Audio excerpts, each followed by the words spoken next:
hashimwe Mana, hashimwe Yesu, shimwa we urabikwiriye, urukundo rwawe ruzira kwikunda, watuboneye igitambo kizima, umuntu nkanjye aracungurwa, na n'uyu munsi Yesu bishimirwe.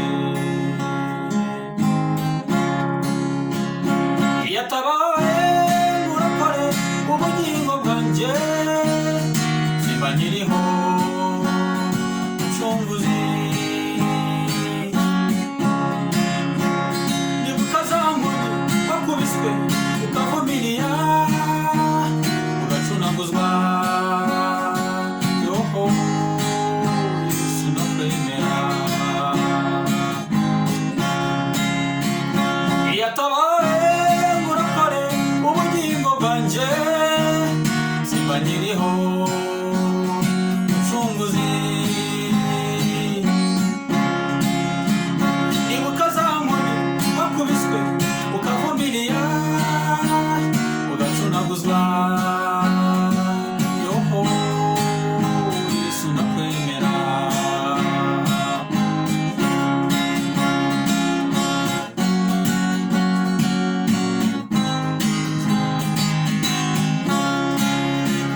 Wa musaraba wikoreye, erega niho wakiriyeho ya nzara we imwe y'ikigugu, wamaranye iminsi n'amajoro 40, nibuka cya gihe uri mu gashyamba, wabira ibyuya ndetse n'amaraso,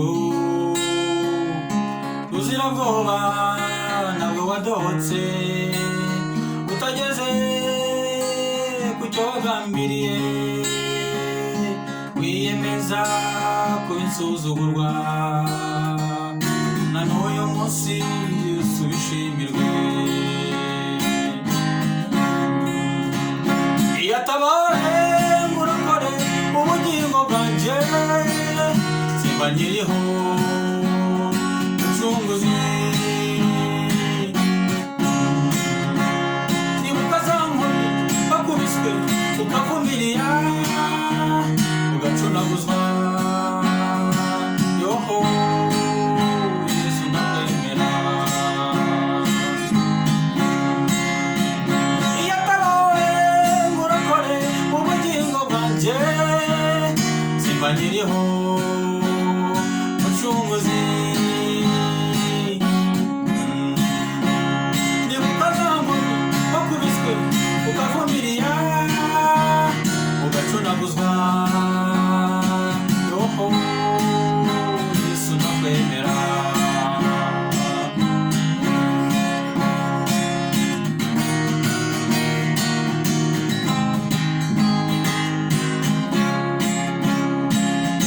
Turagushimye kandi tuzagushima, twaba wakijije tugushimire.